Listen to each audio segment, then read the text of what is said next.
As most of you know, over the last 18 years, Hope Qatar Center has been providing meaningful and affordable educational and therapeutic services to children and youth with disability in Qatar age range from 4 to 25. Starting from early intervention, we have a range of programs all the way till senior class. Our name HOPE stands for Hope, Opportunity, Participation, and Education. It is our vision to be the first choice of parents in Qatar when they seek education for their children with disability. Recently, we have formed a new company, Dalili, which means My Guide in Arabic, that will have an enhanced focus on a range of training programs to enhance the ecosystem in which our children and youth with disability grows. Our program of A1 of Dalili will include trainings for parents, teachers, caretakers, shadow teachers, and even offer vocational training for youth with disabilities that will help them get meaningful jobs. You can find more information about Hope and Dalili on our website, or you can send us a short message and we can get back to you. So today the topic of presentation is Down syndrome, as this is a month of Down syndrome, and Hope Qatar Center for Persons with Disabilities is the official international member of Down syndrome UK from Qatar. Let's start with the introduction. What is Down syndrome?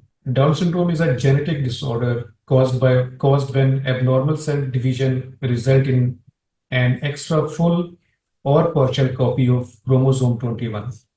This extra genetic material causes the developmental changes and physical features of Down syndrome. According to the research by F. Akhtar 2021, Down syndrome trisomy 21 is a genetic condition where a child is born with an extra let me show these slides. According to the research by F. Akhtar 2021, Down syndrome trisomy 21 is a genetic condition where a child is born with an extra chromosome. Child typically present with mild to moderate intellectual disability, growth challenges, and characteristic facial features. Down syndrome varies in severity among individuals, causing lifelong intellectual disability and developmental delays. It is the most common genetic chromosomal disorder and cause of learning disabilities in children.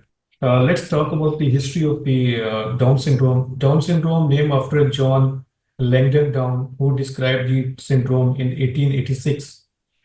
Abnormality worldwide affecting around 1 in 691 lives birth. This is the report of World Health Organization 2018. And if you see in the picture, the chromosome number 21, there is an extra chromosome, which is partial chromosome. This can be full chromosome. So on chromosome number 21, there can be a partial or full chromosome, which is the cause of Down syndrome. Children with Down syndrome often faces challenges in behavior, speech, and learning. They may struggle with impulsivity and communication delays, making early intervention and speech therapy beneficial for them. Sorry, can you please mute your mic? Thank you. While cognitive abilities vary, tailored educational support is crucial for addressing their needs for fostering strengths. A nurturing environment play a key role in helping them reach their potential. Now, what are the behavioral problems that a Down syndrome may have? Trouble controlling impulse, the number one. This thing refers to the difficulty some children with Down syndrome have in recognizing cues or signal that indicate they should stop certain behaviors. This can mean they may act impulsively or engage in behavior that are inappropriate or unsafe because they do not fully understand the social or situational boundaries that others might notice. Child with Down syndrome who feels frustrated while playing a game instead of expressing their feeling verbally, they might hit or push another child, not understanding that this behavior is inappropriate or harmful. The second problem can be trouble communicating. When people cannot express themselves or understand others easily, they become frustrated. Children with Down syndrome often have this difficulty also. For example, a child with Down syndrome may struggle to find the right words to describe how they feel when they are upset. This frustration can lead to them acting out, such as throwing a toy or crying, because they cannot communicate their emotions effectively. The third thing is trouble relating to other children and adults. Many children with Down syndrome are socially social and affectionate, but often they may not know how to play efficiently with peers. This can be very upsetting to the child with Down syndrome and cause misbehavior. For example, a child with Down syndrome might enthusiastically approach a group of peers to join a game, but they may not understand the rules or how to take turns. This confusion can lead to frustration and cause them to interrupt or grab toys, resulting in misbehavior and upsetting feelings. And then the fourth one is trouble managing frustration. Children with Down syndrome have reasons to be frustrated. Unfortunately, many of them also struggle to calm down and feel better when frustration comes up. This can worsen behavioral problems. For example, a child with Down syndrome might become frustrated when they cannot complete a puzzle. Instead of being able to calm down and try again, they may throw the puzzle pieces or scream, which can escalate their behavior and lead to behavioral issues. The things that a parent or as a teacher or as a therapist you should remember, your style of parenting did not cause these problems. Keep doing what works. Be consistent what you are doing. Keep your eyes on the long-term goals as well as short-term, because for these type of children, short-term goals are also very important. Behavior is a way of communicating. Do not never say that okay, the child is performing some bad behavior. It doesn't mean that there is nothing to do with that behavior. There is a way of communication that the child is communicating to you through his or her behavior, because that's the only thing from which they can communicate to you. Same idea as new approach. Sometimes we are using the same ideas, but you can change the strategies. If one strategy is not working, then you can change the other strategies. There are further few strategies that I will tell you that how to change or how to manage these behavioral problems. The seventh point is you are not alone. That there are so many children and there are so many parents and there are so many even therapists and educators who are working with Down syndrome children. So if you think that you are the only one and how to manage, then it will be difficult. If you reach out other parents, other teacher and therapists, you will get a good idea that how to manage these issues or any other issues that are related to Down syndrome child. Things that you can try at home or even in school or any educational and therapeutic settings. These are not the only things that I am telling you. These are the few things that I gathered through research and through on personal experience that I am sharing with you. These are not the things that you can say, oh, these are the thumb rules and you have to only follow these things. It depends on you, it depends on the situation, and it depends on the child condition. Maybe these things are not good for some kids, but maybe this is good for many kids. The first one is give simple and clear direction. As the term shows, that give them clear direction and in simple words. If you see in the slides, these language is often difficult for children with Down syndrome. There is a language issue because they cannot communicate to you properly. So if you are talking to them long sentences, you are giving them long, you can say directions you are giving them. they are unable to understand those instructions. So you are making things complicated for the child to understand. But if you are giving them little instruction that, okay, pick the glass, put it down, okay, put on your shoes, these are the few simple commands that you can communicate to the child, and the child will learn these commands and respond to you. If you are giving them long statements, long instruction, it will be difficult for the child to understand, to comprehend even, because he is getting so much, but he is unable to comprehend what you actually are trying to say. So always give simple instruction, simple direction. Okay, stand up, sit down, go there, go here, pick this, put it down. Simple. The second strategy that you can use is establish a routine and stick to that. It for these type of children, the best thing is to establish a routine, like make a chart of the routine that is, you can say, depend on the child condition and child's routine, and what you want to what you want the child to do. If you want him to, okay, wake up at this time, make a chart for all the activities that you want the child to do. When you put that routine in a chart or somewhere in a notice board, or somewhere in the washroom or somewhere in the kitchen, even in the room of the child, he will learn quickly from these routine, and he will try to do these routine on daily basis.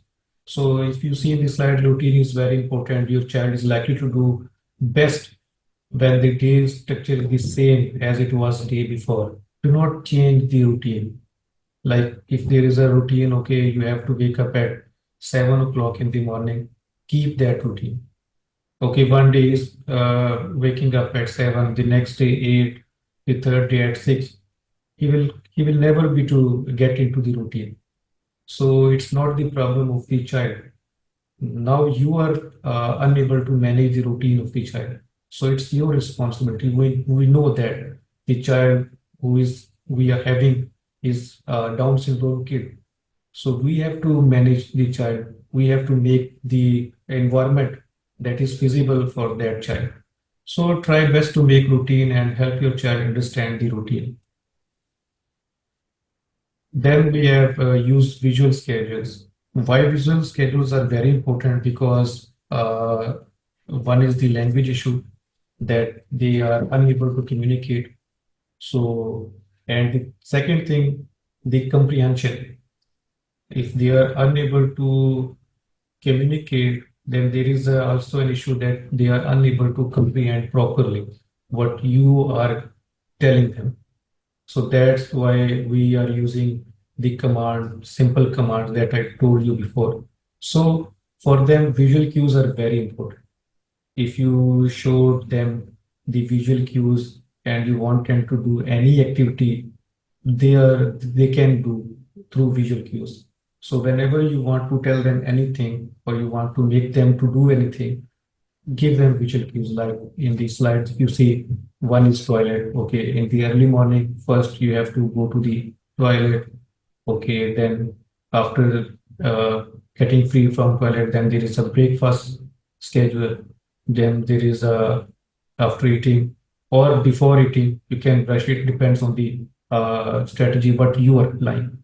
Then get dressed. If he is going to school, get dressed for school dress.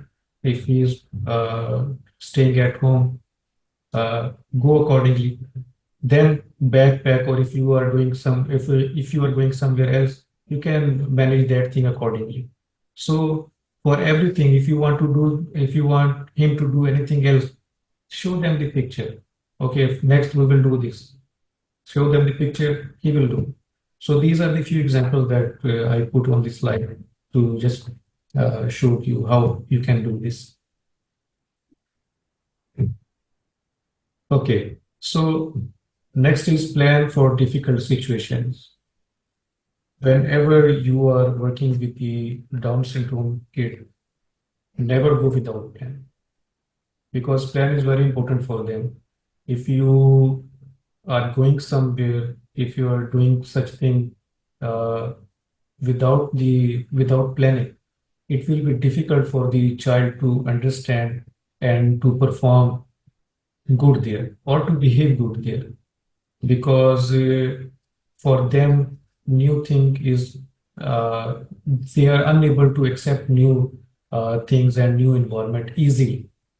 So in slide, if you see, as a parent or caregiver, you know your child best. This is the one thing everyone knows, that what you are doing, you know what is best for you. I can just guide you. I have few strategies, few techniques that we can apply, but you know which technique, which strategy is best for your child. All technique maybe doesn't work for your child. So you are the one who knows best your child.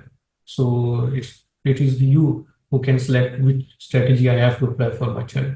So you probably are aware of something that are difficult for your child. If you are, like for example, if you are planning to go some picnic, and you know that my child is not good in going out, so how you have to manage this thing, you know better than anyone else. For approach that I mentioned in this slide, what you can do in that situation, you can just show them pictures or tell the plan what you are going to do. For example, if you see in the example, if a child with Down syndrome is going to visit a doctor, a social story could be created that include pictures and simple text explaining each step of the visit. And same is the case if you are going for uh, shopping somewhere, if you are going in a mall and uh, your child is unable to go there, or your child do not like to go in the shopping mall or in crowded places. So you can use this strategy. Explain everything to your child first, that okay, we are going to do this. We will first go there. We will purchase this thing from there. Then we will take something to eat, and then we will come back. So when you are planning and you're explaining everything to that child, it will help that child to get, you can say, comfortable to that environment. So planning and telling that thing to child is very important. Do not do anything without planning and without telling the child. And you know from which you can say situation your child is not, you can say, good. So according to that situation, you can plan things. You can tell the your child that okay, right now we are going for shopping, or we are going to visit doctor, or we are going in some birthday parties. So tell them okay what will happen there, and to whom you are going to interact. Tell each and everything to the child. So he will or she will have some picture in his or her mind. Okay, in that situation, I have to behave like this. So planning and telling the thing that how you will execute all the plan is very important.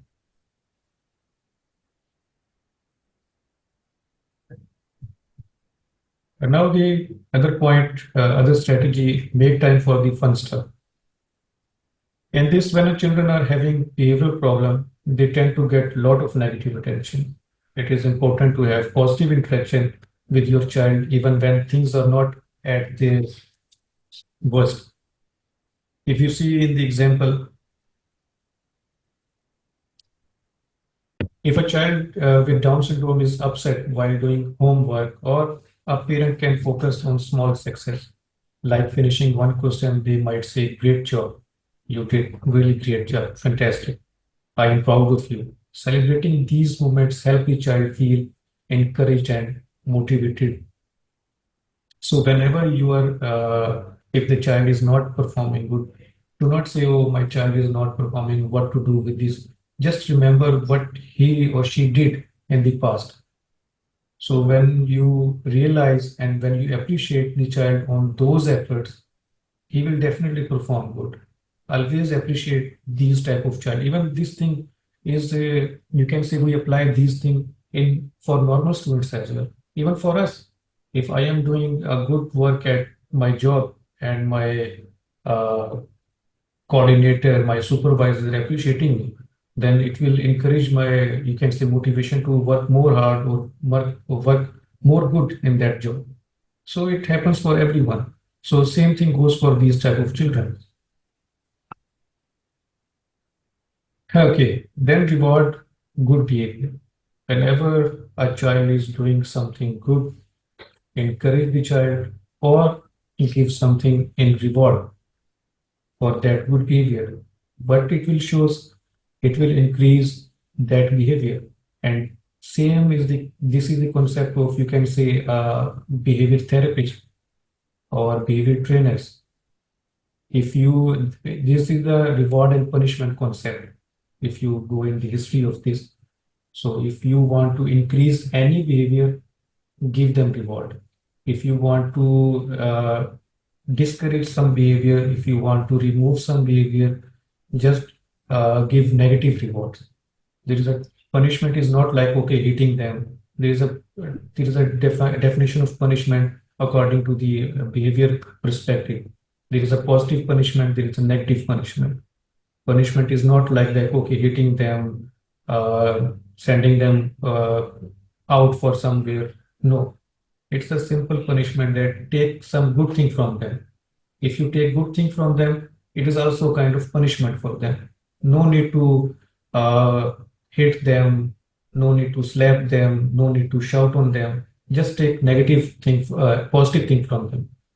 It is a kind of punishment for them. So, but when they are doing something good, give them reinforcement. Gives them something good. So that thing will increase their good behavior.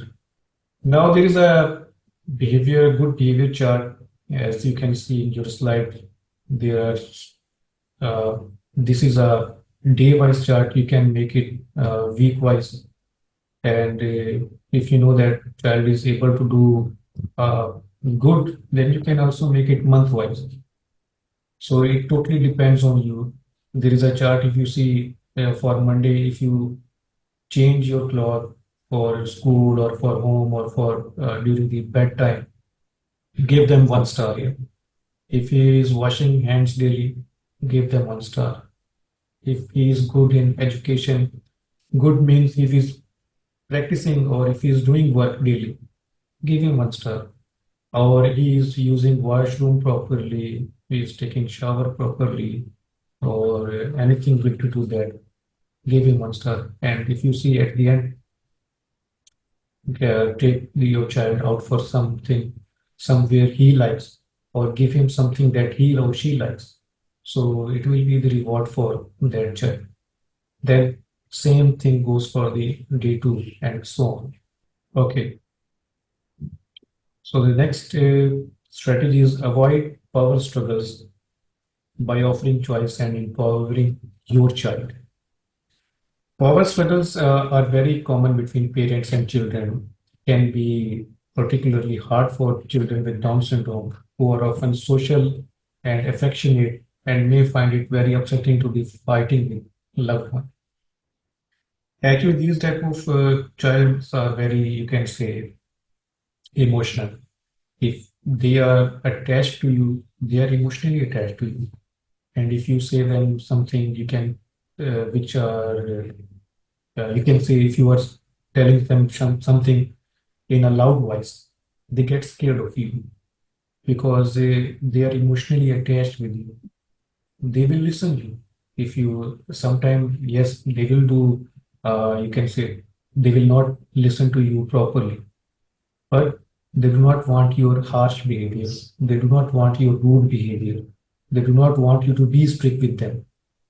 So always deal these type of child with love and care, with affection, because they are very emotionally attached with you. So if emotional breakdown happen, it will create more problem for that child. So avoid these type of things. Do remember they are emotionally attached with you. If you are working with them as a parent, as a therapist, as a special educator, if you are working with these type of children, remember this thing. If they are participating with you, it means they are very emotionally attached with you. So take care of that thing. So, okay. The next strategy is make hard tasks more fun, keep it interesting. See, like in the example, if you see that if a child struggles with bath time, bring a favorite toy to bath time to make it less challenging. If you can see if the child is not performing good, or if a child do not want to likes to eat, offer something that he or she likes. Put that thing in the table, then he will definitely eat. So in this thing, you have to a little bit, you can say again, compromise with the child. That if a child do not like to take or he struggle with the pattern, bring something interesting for the child that can reduce that struggle or that challenge for him. The another thing or strategy is correcting, modeling. So if you see in the slide, forget about the old behavior or whatever triggered it and introduce something new to help your child calm down and shift their focus. If you see in the example, if you as a child, if you as a teacher is working with child and the child is sorry kicking someone, what you have to say, you are telling the child that no, kicking is not a good thing. Then you have to model the child, model yourself, and tell the child that okay, now ask the child how to play. Can you ask the other child in which for to which he or she is playing that help them or guide them how to play? This thing will help the child to change or to shift from negative behavior to positive. Always introduce you can say option to that child. Okay, this behavior is not good. What if you will do this behavior?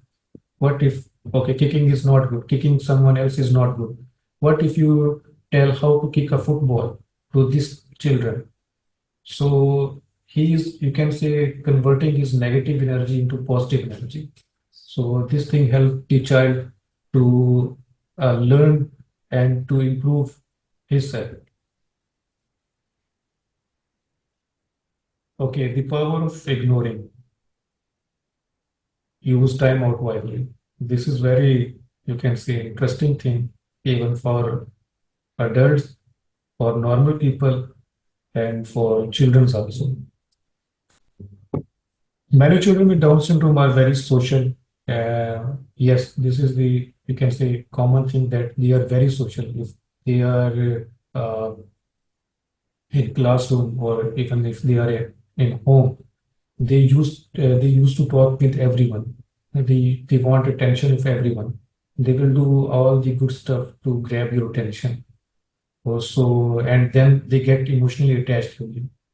So they often love to receive attention even it is negative. Reacting to your child's bad behavior by yelling, crying, shouting, scolding them is not good for them. So it will create, you can say, a negative behavior or negative consequences inside the child. So give them some time.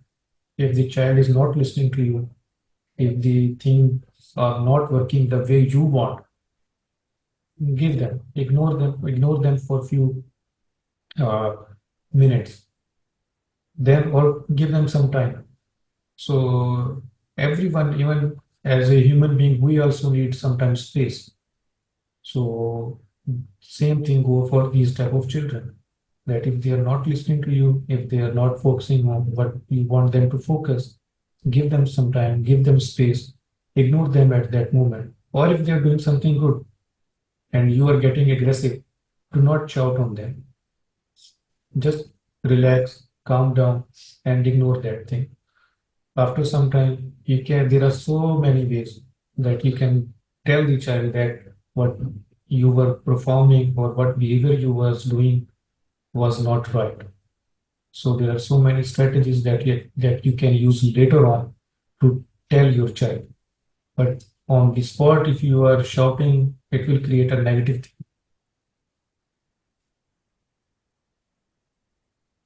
Okay, take away privileges. So this is another technique or strategy that you can use with the special need child. You should only take something away from your child for misbehavior if he or she understands the reason for this. Like if you're taking anything away from the child, it it it doesn't you can say impact the child in any way because the child do not know why you took this thing from him if you're not telling why you are doing this.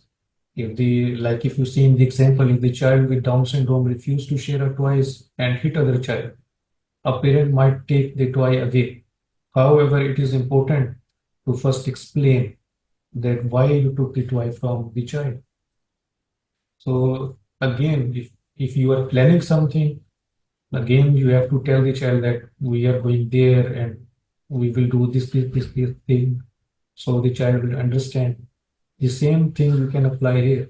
If you are taking anything from the child, you have to tell only for bad behavior, not for good behavior.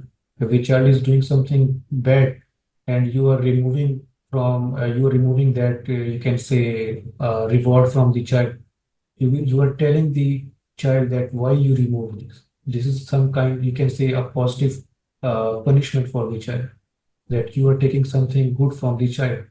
And why you are telling the child that you perform this hating behavior. For this hating behavior, I am taking this, you can say, iPad from you. So there is no iPad for you because you show this bad behavior. So what he will do? He will learn, okay, if I show this behavior next time, again my parent will take this iPad from me. So that's how the child learns. Oh, okay, so now there is an overcoming academic challenges in children with Down syndrome. Special educator Miss Anosha is here with us. So she will continue this educational part. So over to Miss Anosha. Thank you. Hello, everybody. This is Anosha speaking. I'm a special educator here in Qatar, and we are having this discussion because it's Down syndrome awareness month, and we want to discuss more about just a side of behavior aspect. We want to talk about academic aspects as well. So academic challenges and how we can overcome those challenges, it's important. So we decided to have this discussion as well today. So here I am having this topic.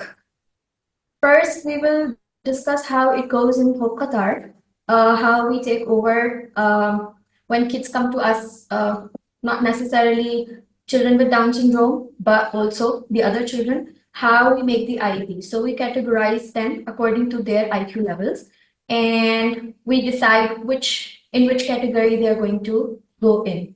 So for IQ 50 to 75 or 80, we put them in educable so they can get to know more about the world, the basic concepts of mathematics and English, science.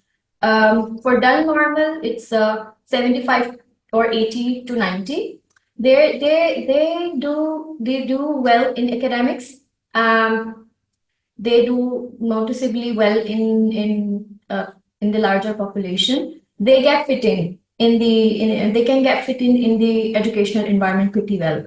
But most of us, we do get cases of educable, and then we go forward towards trainable. Those who have IQ 20 to 49, 49 to 20, um, we put them in self-help, we put them in vocational, and we do focus them settling in the educational environment a little. And our focus is more towards vocational side, how we can train them, how we can work on their areas where they are interested in and they can do well.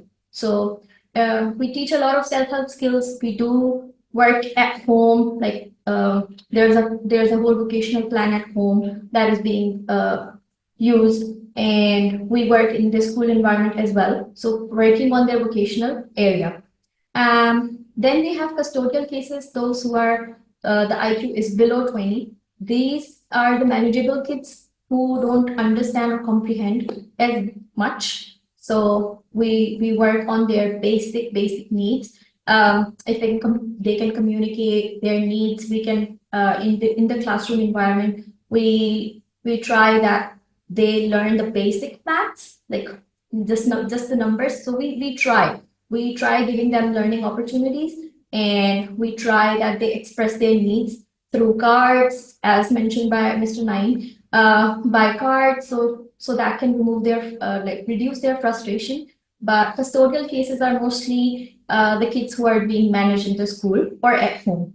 But trainable, we focus more on their vocational side, and it's important to talk about it on this day for awareness, because we have these 4 categories, and we are using that here in Qatar.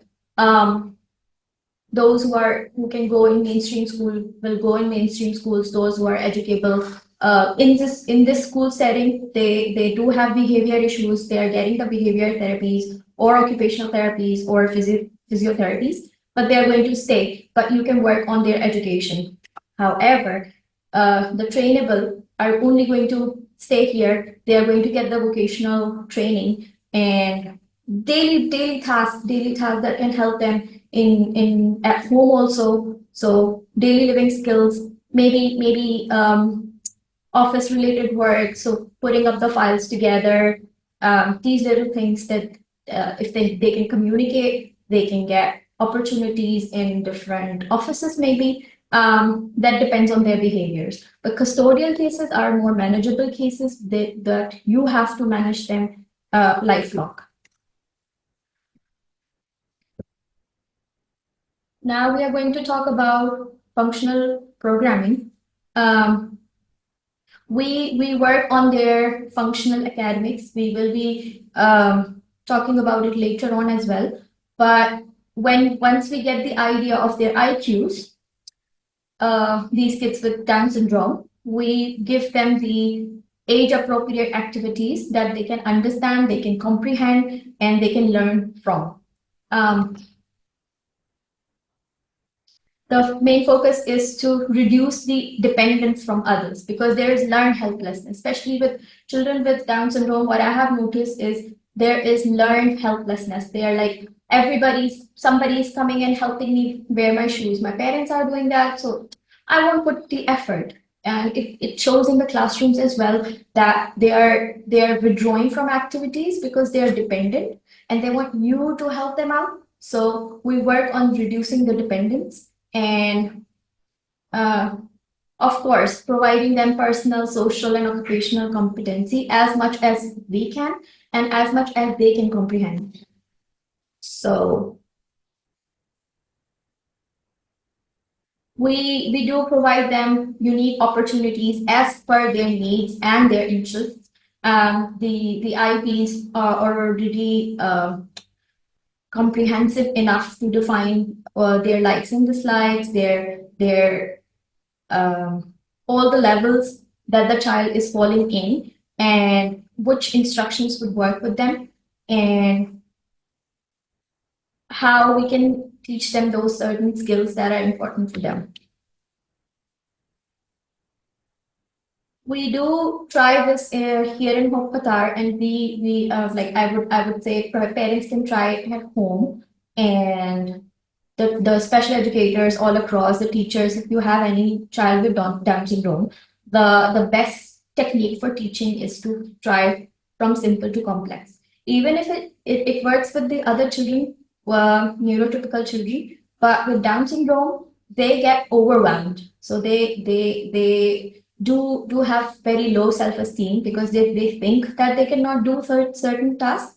So starting from simple tasks and making it complex gradually will give them the confidence that they can do it. So it works best for the children with Down syndrome. The goals that are too high should be avoided. Of course, they are going to try, of course, but it's gonna reduce their self-esteem. So first, the struggle with children with Down syndrome is their self-esteem. They are affectionate, they want to be connected, and they do get these negative interactions where they're being looked at, when they are being dependent, and of course they feel like they cannot do it. So try those things that can build confidence in them, and because they're cheerful also, they're the life of party.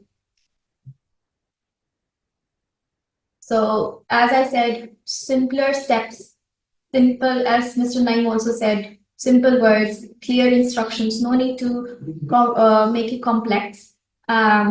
Starting from just one instruction at a time, and then you can gradually increase those instructions, the number of instructions. You can try from one instruction at a time, and then you can proceed to 2 instructions and making them clear so they can understand. So, for example, in classrooms, we do start with these tracing.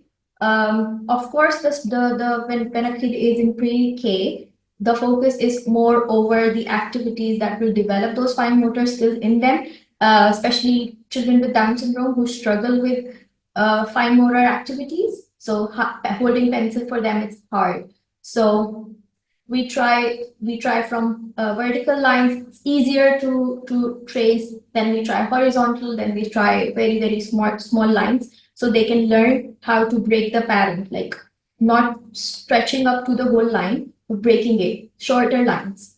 And then we start with curvy lines and zigzag, and that's how we proceed towards alphabets. So tracing alphabets, numbers, that's how they learn.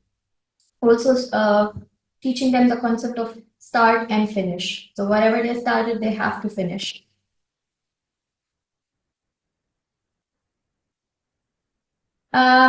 So in our IEPs, we do mention the current level of functioning, where the child is, and we take them forward. So we build upon something that is already there. So for example, the child can trace. So now we are going to move forward to see if whether he or she can trace alphabets or numbers, and then we move forward to words, tracing words. Even in vocabulary, we will start from very short words, teaching them, showing the sight words, and then moving forward. So here's an example. First, we will show the picture of a dog. Then let them identify that this picture represents the word D-O-G, dog, and how we can break it down. And it's already happening here. We are doing that. So they are doing different activities like this. They're cutting and pasting. They're putting them together like a puzzle, and they're learning about the word. So as simple as joining these 3 letters into a word and getting to know that this picture of a dog means D-O-G, dog, the word. And then, of course, concrete to abstract. We do that with the children, neurotypical children, those who can understand. We try this with them. Of course, we are not going to teach them mathematics, like giving them 5 plus 7. We are going to give them the blocks first and letting them count the blocks and then add. So that is concrete. They can see the blocks, they can touch them, they can calculate the quantity of the blocks again and again, and this is something they can see, they can touch. But then moving them forward to abstract. So now one child who was doing additions and subtractions with the blocks now is doing on paper, is doing in the mind. So we are teaching the mental maths. That's the perfect example of taking a child from concrete to abstract. But the children with Down syndrome, mostly, they do have difficulty in for making those abstract formations in their brains. So we move back and forth with those concrete materials, with those learning resources. We do parents and teachers and other shadow teachers can also try it at home using those concrete substances. If you're even teaching them science and you're teaching them hot and cold, maybe they will forget it because the abstract thinking is not there. So you can experiment it again and again. Like you can show them 2 glasses of water. One is cold and one is hot, and going back and forth again and again. So it goes in the long-term memory. And then creating those concrete examples. That's really important, especially with children with Down syndrome.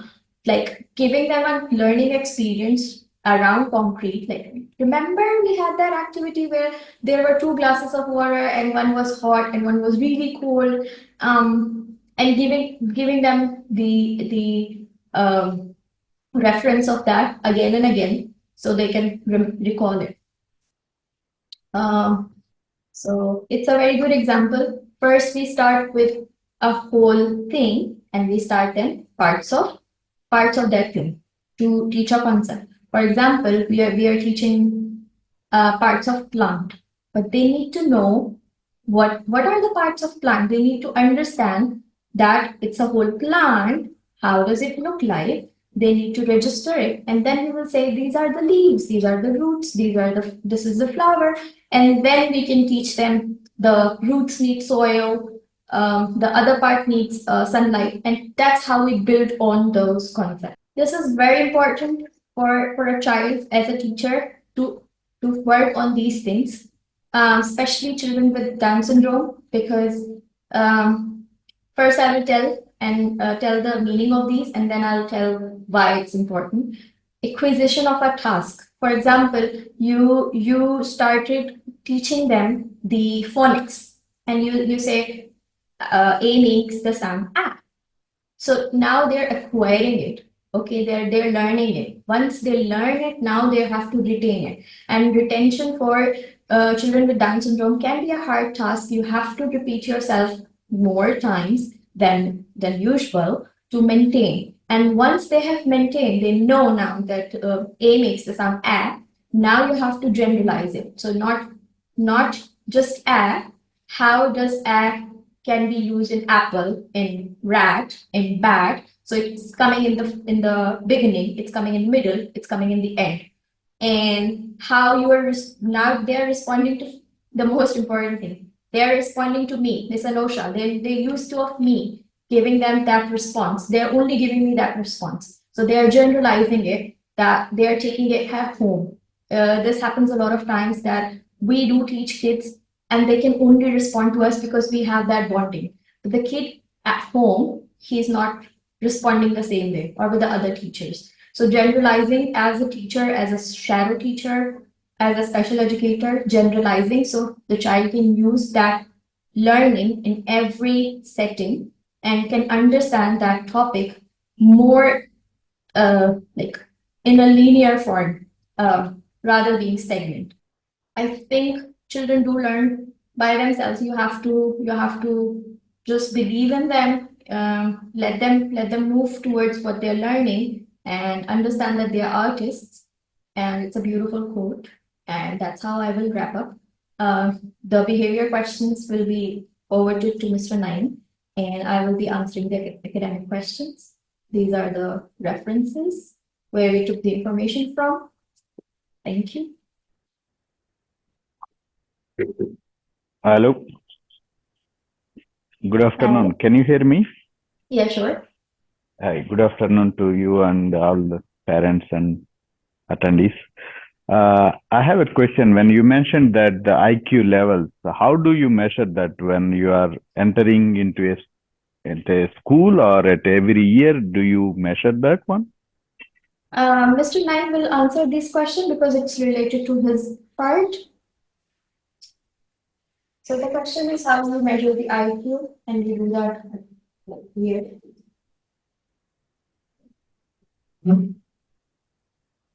Hello, Ms. Anosha told me about the question that you just asked. For IQ, sir, there are different tools that we can use to measure the IQ level. There is a Wessler intelligence test, and there is one WAIS that is both are one is for a child and one is for adult. So that's how you can measure the IQ.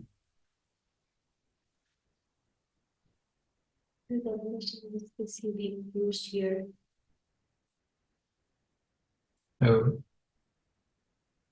Yeah, I understand. Thank you. But do you measure that as a frequent program in Hope Qatar? Yes, we do measure all these screening reports and all these IQ related things. After that, Mhm. we are able to say that okay, the child is at this level and he need these interventions from behavior, from speech, from occupational, from physio, and from special education. Okay. Yeah, after the detailed assessment, we assign the child to the grade level and to the therapy program. Thank you. You're welcome, sir.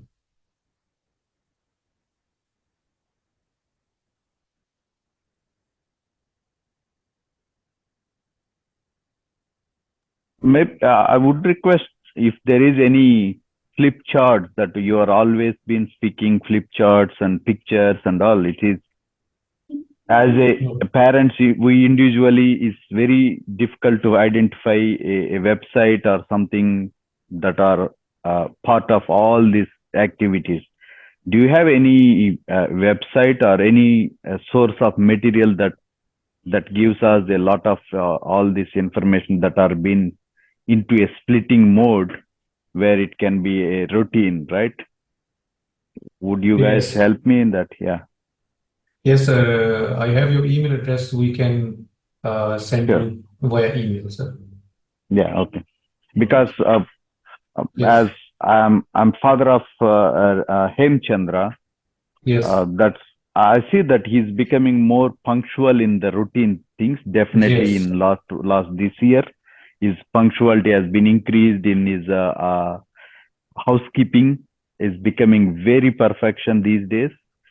But one thing which we have been suffering a lot, to be honest, to Mhm. say, his food habits has been dominating everything, where he cannot even focus or control any of his regular activities. Whereas unless his food cravings are being reduced, for that we must give it a food for anything, right? Like any of the Mhm. food that he need to choose something. uh, we Yes. are we don't know how to control that actually. Okay, sir. For him, Chandra, sir, he's our student and he improved a lot. If you see few areas of then he improved a lot in those areas. Like crying spell is also reduced.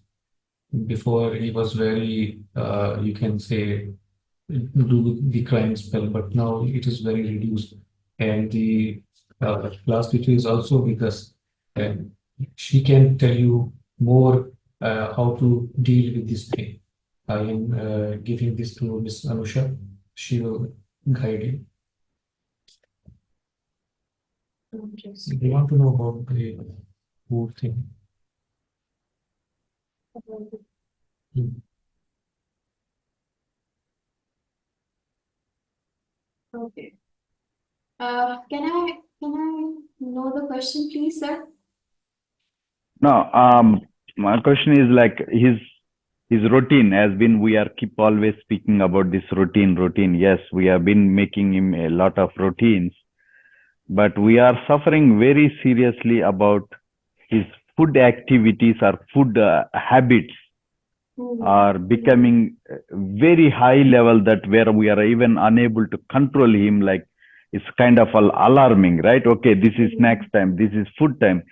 We don't even need to know the watch, where he knows already this is a time for the snacks time, eating time and all, where we are unable to control. Even we go outside and then the first thing we go is to a restaurant, right?